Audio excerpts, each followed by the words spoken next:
ગુજરાતની number 1 news channel news 18 Gujarati હું છું આપની સાથે દીપા શર્મા। મહત્વપૂર્ણ સમાચાર પ્રાપ્ત થઈ રહ્યા છે। જો રોડ પર તમને ગટર દેખાય તો સાવધાન થઈ જજો। રાજકોટનો બનાવ દરેક વાહન ચાલક માટે લાલબત્તી સમાન ગંભીર કિસ્સો છે। બેદરકારીના કારણે એક વ્યક્તિનો જીવ ગયો। ભૂગર્ભ ગટરના ખુલ્લા ઢાંકણાના કારણે પડી જતા મોત નીપજ્યું। રાજકોટ મનપાની ગંભીર બેદરકારી સામે આવી છે। રોડ પર ગટરના ખુલ્લા ઢાંકણાથી પડી ગયો હતો વ્યક્તિ। नौकरी पूर्ण करी घरे बाइक पर जता हता ते दरमियान व्यक्ति रोड पर पटकाया। घायल वनराजसिंह जाडेजाने होस्पिटल खसेडवामां आव्या। सारवार दरमियान बाइक चालकनुं मोत निपज्युं।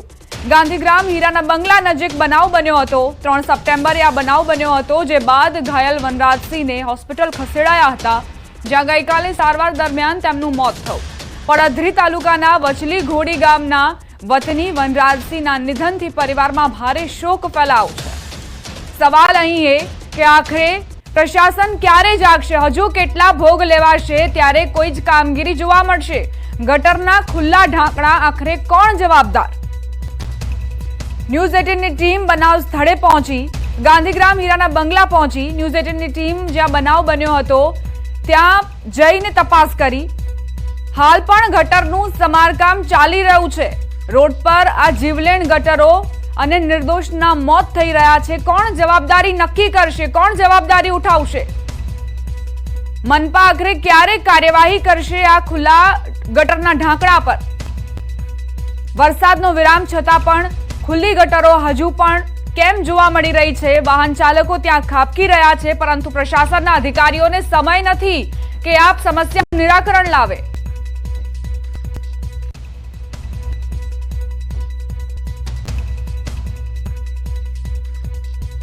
संवाददाता अंकित जोड़ाई गया है ज स्थल पर ज्यां आ दुर्घटना बनी हती। अंकित, हवे आ दुर्घटना कहीए के पछी मानव सर्जित घटना कहीए, कारण के खुली गटरोना कारणे अनेकना जीव होमाया छे। हजू पण प्रशासनना अधिकारीओ निंद्राधीन।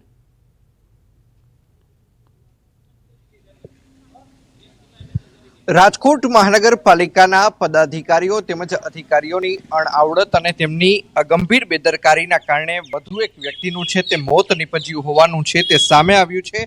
હાલ આપ જે દ્રશ્યો જે જોઈ રહ્યા છો આ એ જ કુંડી છે કે જેનું ઢાંકણું ખુલ્લું હતું અને જેના કારણે જે જાડેજાભાઈ છે કે તેમનું મૃત્યુ નીપજ્યું હોવાનો બનાવ છે તે સામે આવ્યો છે।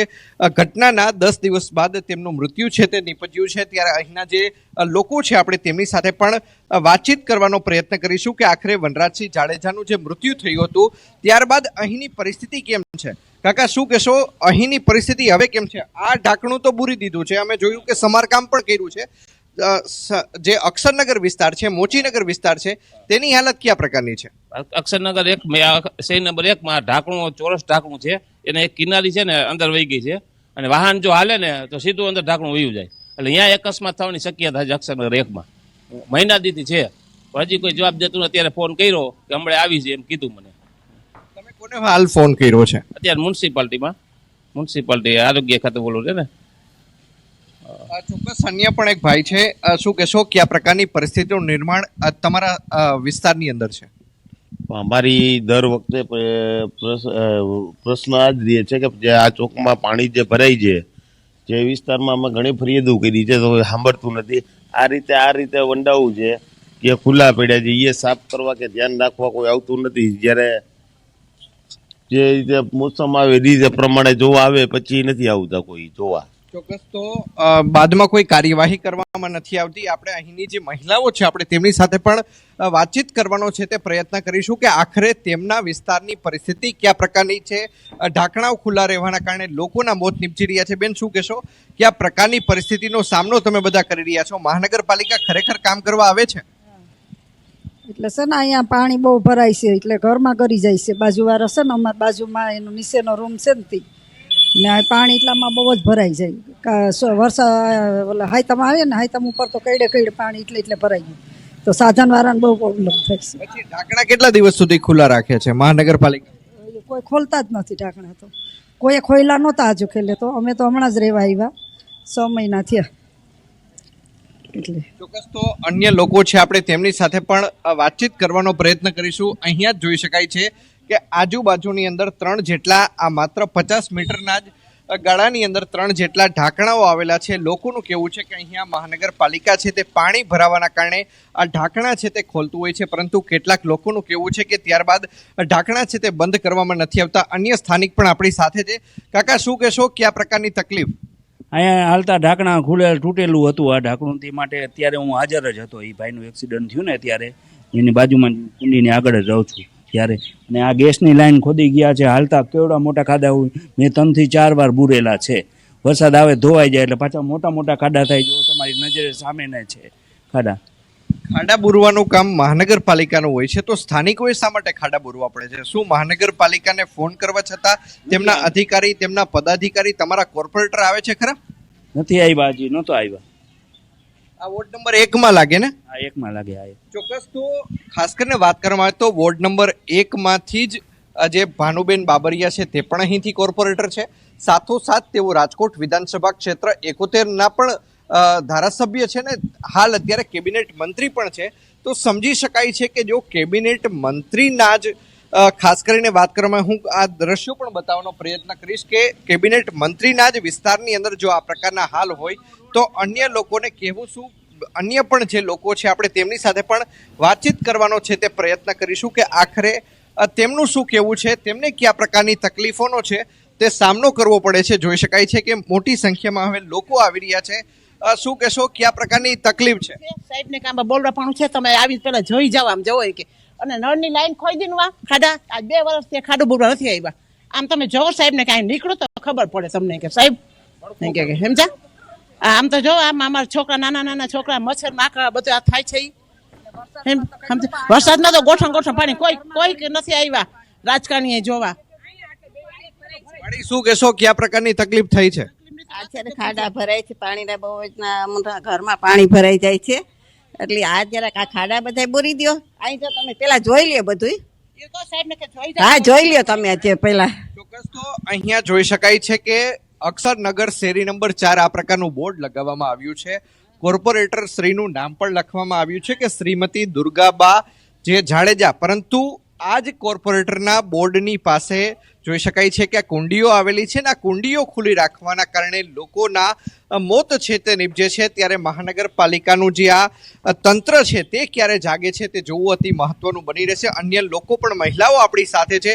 બેન, શું કહેશો, કયા પ્રકારની તકલીફોનો સામનો તમે બધા કરો છો? ચોમાસું આવે ને ભાઈ, એટલે જો મારું કોર્નરનું ઘર છે, અહીંયા પાણી આટલું ભરાય છે અને મારા ઘરમાં પાણી આવે છે. એટલી તકલીફ છે કે વાત જ પૂછો નહીં. અને એ 8 દિવસે નિકાલ નથી થતો અહીંથી પાણીનો. તો અમે એમ કઈ કમ્પ્લેન કરવી છે, જાણ કરીએ, પણ બધા એરિયાના ભેગા થાય તો આપણે એમ થાય કે કરવી છે. એમ ઘણા ટાઈમથી હું તો વિચારતી હતી કે આપણે પણ પછી ખોલે છે તો કેટલા દિવસ સુધી ખુલ્લા જ રહે છે?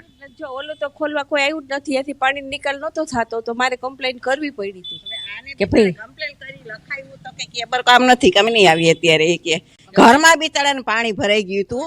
ઘરમાં છે 2 ના પાડી દી, અમે ત્યાં નહીં આવી કે. એમ થોડુંક તો તમે કામ ના હું મત લેવા તારે તમે આવો, હાલો જટ અમને મત તો તમારા કામ તો કરવા પડે કે નહીં? ચોક્કસ. તો લોકોનો ગુસ્સો પણ વ્યાજબી છે. લોકોનું કહેવું છે કે વોટ માંગવા આવે છે, મત માંગવા આવે છે, પરંતુ અહીંયા કોઈ પણ જાતની નક્કર કામગીરી છે તે કરવામાં નથી આવી રહી અને તેના જ કારણે વધુ એક વ્યક્તિનું મોત છે તે નિપજ્યું છે. અગાઉ ખાસ કરીને વાત કરવામાં આવે તો 1 વર્ષ પહેલા રાજકોટ શહેરના સર્વેશ્વર ચોકની અંદર પણ જે વોકડાનો સ્લેબ ધરાશાયી થતા એક લોહાણા વૃદ્ધાનું મોત નીપજ્યું હતું. સમગ્ર મામલે એ ડિવિઝન પોલીસ સ્ટેશનની અંદર ગુનો પણ દાખલ કરવામાં આવ્યો હતો, પરંતુ આજ દિવસ સુધી એક પણ અધિકારીની કે એક પણ જે પણ વ્યક્તિની બેદરકારી હોય તેમના વિરુદ્ધ ધરપકડ સહિતની કાર્યવાહી કરવામાં નથી આવી. અગાઉની જો વાત કરવામાં આવે તો રાજકોટ શહેરના 150 ફૂટ રિંગ રોડ ઉપર એક લોહાણા યુવકનું મોત થયું હતું. ખાસ કરીને કોન્ટ્રાક્ટર દ્વારા જે ખાડો ખોદવામાં આવ્યો હતો, આ ખાડામાં પડી જવાના કારણે મોત થયું હતું. હજુ સુધી તેમાં પણ કોઈની ધરપકડ કરવામાં નથી આવી. ત્યારે વધુ એક વખત આ વ્યક્તિનો જીવ ગુમાવવાનો વારો આવ્યો છે. પરિવારે એક વહાલ સોયો અને ઘરનો આધારસ્તંભ ગુમાવવાનો વારો આવ્યો છે. અંકિત, સિસ્ટમ જે પ્રકારનું તૈયાર કરાયું છે કે કઈ મોટી દુર્ઘટના બને ત્યારબાદ પ્રશાસન જાગે. ટીઆરપી ગેમ ઝોન અગ્નિકાંડ વખતે પણ આપણે જોયું કે એક દુર્ઘટના બની અને ત્યારબાદ રાજ્યભરમાં કડક નિયમો લગાવવામાં આવ્યા. તમામ જે ગેમ ઝોનના સંચાલકો હતા તેમની સામે કડક પગલાં લેવામાં આવ્યા. પરંતુ જો આ પહેલા જ જાગૃતિ લાવવામાં આવે તો કદાચ નિર્દોષ નાગરિકોને ભોગ ન બનવું પડે અને આ જે ખુલ્લા ગટરના કારણે એકનો જીવ ગયો છે, અત્યારે પણ પ્રશાસનને જાગી જવાની જરૂર છે, નહીંતર હજુ નાગરિકોના મોત થશે. ચોક્કસ તંત્રએ જાગી જવાની જરૂર છે, પરંતુ કમનસીબ એ વાત છે કે આ પ્રકારની કરુણ ઘટના છે તે ઘટે છે, ત્યારબાદ મીડિયા પોતાનો અહેવાલ પ્રસારિત કરે છે ને ત્યારબાદ તંત્ર જાગે છે. પાછું તંત્ર જે કુંભકર્ણની નિંદ્રામાં છે તે સૂઈ જાય છે. અત્યારે આપ જે આ લોકો જે જોઈ રહ્યા છો, આ લોકો વર્ષોથી આ પ્રકારની તકલીફનો સામનો કરી રહ્યા છે. એટલા માટે જ કે જ્યારે ન્યૂઝ 18 ગુજરાતી અહીં આવ્યું, એટલા માટે જ આ લોકો છે તે દોડીને આવ્યા. તેમને ખબર હતી કે અમારો અવાજ છે તે કોઈક મહાનગરપાલિકા સુધી પહોંચાડશે. અહીંયા વર્ષોથી જે ખાડા છે તે ખાડાઓ બુરાશે, અહીંયાની જે પાણી ભરાવાની સમસ્યા છે તે સહિતની સમસ્યાઓ છે તે ઉકેલાશે, અને એટલા માટે જ લોકો અહીં આવ્યા છે. શું કહેશો, તમારા વિસ્તારની અંદર કયા પ્રકારની તકલીફો છે? બહુ પાણી ભરાય, ઘરમાં બધા પાણી ગળી જાય. 3 દિવસ સુધી ઘરમાં. મહાનગરપાલિકાના પદાધિકારીઓ કે અધિકારીઓ અહીંયા આવે છે? નથી આવ્યું. 3 દિવસ અમે પાણીમાં રહ્યા પણ કોઈ આવ્યું તપાસમાં. અમે કમ્પ્લેન કરી તો એ લોકો કોઈ ગટર જોવાય ન આવ્યું. ગટરમાં એટલું પાણી ભરાઈ ગયું હતું અને અમારે આવતું જ નથી. અમે એટલી કમ્પ્લેન કરી તોય કોઈ નથી આવતું. કોર્પોરેટરો નથી દેખાતા? કોઈ નથી, કોઈ નથી આવ્યું. અમે 3 દિવસ ખાધા પીધા વગરના રૂમ માં રહ્યા. પાણી આટલું ભરેલું હતું અમારા ઘરમાં, તોય કોઈ આવ્યું નથી. આવતા વર્ષે તો મારી ચૂંટણી આવે છે, શું કરશો? અમે મત નહીં દઈએ. અમે શું કર, કારણ કે આ તમે આમ જો પાણીના ખાડામાં મચ્છરિયા કવડા થાય. અંકિત, આપની પાસે ફરી એક વખત આવીશું અને સતત અપડેટ્સ લેતા રહીશું.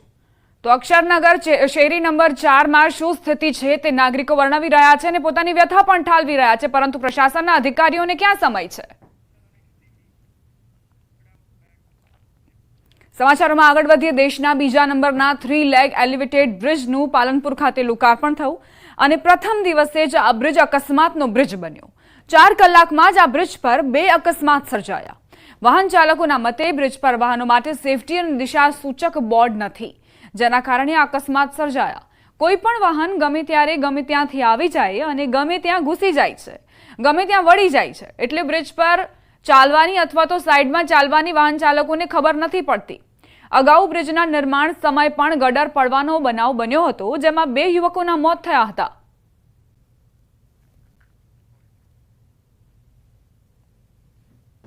શહેરની અંદર આજે બ્રિજનું લોકાર્પણ કરવામાં આવ્યું હતું. આપ દ્રશ્યોમાં જોઈ શકો છો કે લોકાર્પણના પ્રથમ દિવસે જ આ બીજો અકસ્માત છે. જ્યારે આ બ્રિજ બની રહ્યો હતો ત્યારે તેના 2 ગટરો પડવાથી 2 લોકોના મોત નીપજ્યા હતા. તે બાદ બ્રિજની ખામીને લઈને અનેક વિડીયો પણ વાયરલ થયા હતા. અને આજે બ્રિજ જ્યારે આ ઓપનિંગ થયું છે અને ઓપનિંગના પહેલા જ દિવસે આ બીજો અકસ્માત જોવા મળી રહ્યો છે. મહત્વની વાત તો એ છે કે હજી સુધી આ બ્રિજ ઉપર જે હેવી વાહનો છે તેને ચાલવાની પરમિશન નથી, છતાં પણ હેવી વાહનો બ્રિજ ઉપરથી નીકળી રહ્યા છે. હજી સુધી NHAI દ્વારા આ હજી ઓવરબ્રિજ છે તેના પર હેવી વાહનોને મનાઈ છે, છતાં પણ બિંદાસપણે હેવી વાહનો ચાલી રહ્યા છે. તેને લઈને અકસ્માતના બનાવો અત્યારે બની રહ્યા છે. કિશોર ઠુવા, ન્યૂઝ 18 ગુજરાતી, બનાસકાંઠા. મહત્વપૂર્ણ સમાચાર જામનગરથી પ્રાપ્ત થઈ રહ્યા છે. ગણેશોત્સવમાં ફૂડ પોઈઝનિંગની ઘટના સામે આવી. પ્રસાદ લીધા બાદ 80 લોકોને ફૂડ પોઈઝનિંગ થયું. મસાલા ભાતની પ્રસાદી લીધા બાદ ખોરાકી ઝેરની અસર. 80 પૈકી 50 બાળકો હોસ્પિટલમાં ખસેડવામાં આવ્યા. પ્રાથમિક સારવાર બાદ તમામને રજા અપાઈ. હાપાના એલ્ગન સોસાયટીમાં ગણેશોત્સવમાં પ્રસાદી લીધા બાદ મોડી રાત્રે આ બનાવ બન્યો. જે હોસ્પિટલમાં તમામને ખસેડવામાં આવ્યા. એક સાથે દર્દીઓ આવતા અફરાતફરીનો માહોલ સર્જાયો હતો. સંવાદદાતા કિંજલ જોડાઈ ગયા છે વધુ જાણકારી સાથે. કિંજલ, શું આખી ઘટના? બિલકુલ દીપા, જે પ્રકારની વાત કરવામાં આવે, હાલ ગણેશોત્સવ ચાલી રહ્યો છે ત્યારે જામનગરમાં પણ ઠેર ગણેશોત્સવ ઉજવાઈ રહ્યા છે. ત્યારે હાપાની એલગન સોસાયટીમાં જે ગણેશોત્સવ છે, આ સાર્વજનિક ગણેશ પંડાલમાં ગઈકાલે પ્રસાદીનું આયોજન કરવામાં આવ્યું હતું. જે મસાલા ભાત બનાવવામાં આવ્યા હતા, ભાતની પ્રસાદી આરોગ્ય બાદ 80 જેટલા લોકોને ફૂડ પોઈઝનિંગની અસર થઈ હતી. ઝાડા ઉલટી જેવી અસર થતા તાત્કાલિક લોકોને સારવાર માટે જીજી હોસ્પિટલ ખસેડવામાં આવ્યા હતા. એક સાથે 80 જેટલા લોકો, એમાં ખાસ કરીને 50 જેટલા જે બાળકો છે એ બાળકો પહોંચતા અફરાતફરી મચી ગઈ હતી અને જ્યારે ખાટલા ખૂટી પડ્યા હોય તેવો ઘાટ છે તે સર્જાયો હતો. મોડી રાત્રે તમામ જે લોકો છે તેમને પ્રાથમિક સારવાર આપવામાં આવી હતી અને હાલ તેમને રજા આપવામાં આવી છે. પરંતુ જે પ્રકારે ગણેશ ઉત્સવની અંદર જે ફૂડ પોઈઝનિંગની ઘટના આવી છે તેને લઈને હાહાકાર મચી જવા પામ્યો છે. દીપા, આભાર કિંજલ જાણકારી આપવા માટે.